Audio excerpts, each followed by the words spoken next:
KKB se prépare pour arriver à Paris, voilà, pour une réconciliation, dit-il, nationale. Il veut que les Ivoiriens se réconcilient avec le pouvoir en place. Selon lui, le pouvoir veut réconcilier les Ivoiriens. Premièrement, KKB n'a même pas fini la réconciliation avec son parti, qui est le PDC-RDA, dont le parti du président Henri Konan Bédié. Secondo, KKB sait très bien ce qu'il faut faire pour que la réconciliation soit effective en Côte d'Ivoire, mais il ne le fait pas. KKB oublie rapidement ses propres pas.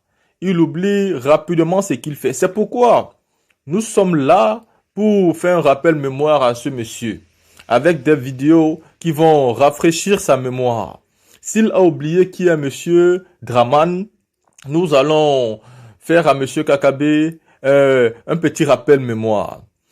Monsieur Ouattara, selon KKB, est l'un des pires, des pires dictateurs qui puissent exister et quelqu'un qui a une très mauvaise gouvernance en Côte d'Ivoire.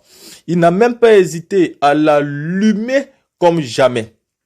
Et pourtant, il avait été opposant quelque temps avant. Son opposition n'était pas le fait du hasard. Il était déjà en train de préparer les échéances politiques de 2020. Et c'est de cette manière qu'ils ont tout fait pour truquer le pouvoir. C'est pour cette raison que le cas de Kei Côte d'Ivoire m'intéresse beaucoup et que je publie dessus. Le cas de Kei Côte d'Ivoire est un peu similaire au cas de monsieur KKB. Pourquoi le cas de Kei Côte d'Ivoire est similaire? Parce que la team, vous voyez, aujourd'hui, vous voyez Kei Côte d'Ivoire qui, d'un coup, se lève un matin, il dit s'il ne travaille plus, voilà, il quitte du RHDP. Et nous, on dit, oh, comment c'est possible? Et d'un coup, il sort du RHDP, il crée un parti politique, il le nomme Espoir, et il est en train de suivre sa lutte politique. Et nous sommes toujours là à dire, mais qu'est-ce qu'il fait? Qu'est-ce qui se passe? Il est fort probable que Kei Côte d'Ivoire aussi entre en jeu politique pour préparer les élections de 2025. Ne soyez donc pas surpris qu'en 2025, Kei Côte d'Ivoire soit l'opposant de M. Ouattara pendant l'élection présidentielle. Ne soyez pas surpris. Parce que M. Dramane Ouattara a pour l'habitude de placer ses pions beaucoup d'années avant que l'élection présidentielle n'arrive. Comme ça, vous ne vous en doutez de rien. Vous pensez qu'aujourd'hui, ce qui se passe politiquement avec Côte d'Ivoire, ce n'est qu'un simple jeu de politique et qu'il faut passer à autre chose, que c'est rien de grave. Mais non, détrompez-vous. La position de Kei Côte d'Ivoire peut être une position très importante pour la suite du combat politique. Parce que la position de Kei Côte d'Ivoire peut permettre au président Alassane Ouattara d'avoir un adversaire politique en 2025 si l'opposition refuse de se présenter. Donc ici, Kei Côte d'Ivoire n'entre pas simplement là pour de l'argent. Et en plus, Kei Côte d'Ivoire n'est pas le seul. Il y a beaucoup d'opposants qui sont tapis dans l'ombre pour soutenir M. Alassane Ouattara quand il aura envie d'être président en 2025. Parce que vous savez, comme je le sais, M. Ouattara veut être président indéfiniment en Côte d'Ivoire. Il n'est pas le seul. La majorité des présidents africains, c'est ce qu'ils pensent. Ils veulent être président indéfiniment, ils se prennent pour des rois. Et c'est ça le véritable problème aussi de la démocratie en Afrique. Ils pensent que s'ils ne sont plus là, personne ne peut faire le travail. Ils deviennent donc par conséquent des dieux des pays, quoi. Ça veut dire que quand ils sont là, ils sont des dieux. Ce qu'ils font là, ça vient du ciel. Et s'ils ne sont plus là, le pays va s'effondrer. Pourtant, c'est totalement faux. Parce que déjà, il rate déjà la politique, il rate déjà la réconciliation du pays, il rate déjà la restructuration du pays. Le travail qu'ils font est un travail centralisé, pourtant ils doivent décentraliser le travail. Donc une chose est sûre, ils ne sont pas les meilleurs. Je vais donc vous laisser ici écouter les propos de KKB vis-à-vis de son patron, Dramane Ouattara. Regardez comment il va allumer, mais comme jamais, monsieur Dramane Ouattara par rapport à sa politique. C'est pas les panneaux ou nos photos là-bas pour la campagne qui vont le contraire. Il était fier de m'avoir à ses côtés sur les placards et il sait. Mais je n'ai pas soutenu Ouattara pour qu'il soit seulement le président des Gloires. Je l'ai soutenu pour qu'il soit le président des Ivoiriens, y compris ceux qui n'ont pas voté pour lui. Pour le député Kwadjo Konabertin, les réalisations inaugurées par le chef de l'État Alassane Ouattara sont l'œuvre de ses prédécesseurs. Alors que, aujourd'hui, le peuple attend les milliards que ce dernier lui a promis. Ce pont qui a été inauguré et qui porte le nom de M. Bédié si heureusement. C'est quoi son histoire? Ce pont-là, Bédié l'avait déjà conçu. Les financements avaient été déjà bouclés. On a même dédommagé tous les riverains.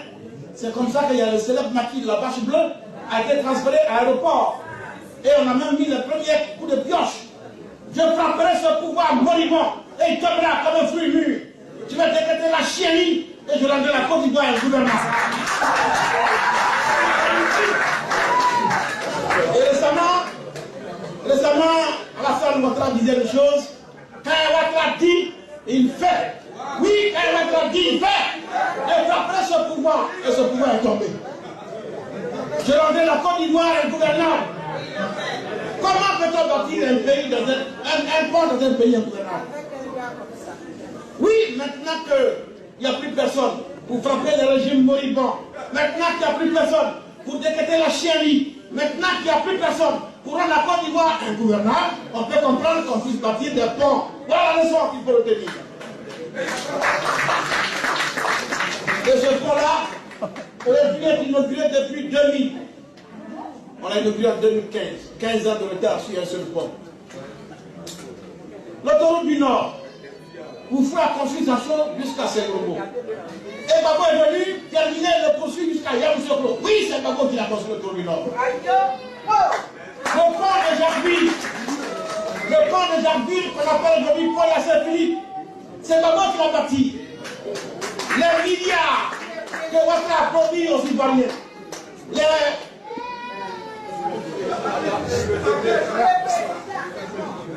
les milliards que Ouattara a promis aux Ivoiriens, je n'ai pas encore vu un début d'exécution de ces milliards. Et il continue encore d'en promettre. Au même Sassandra, il a promis 18 000 milliards. C'est ce que je sais faire dans ma vie. Mobiliser des fonds, c'est ce que je sais faire dans ma vie.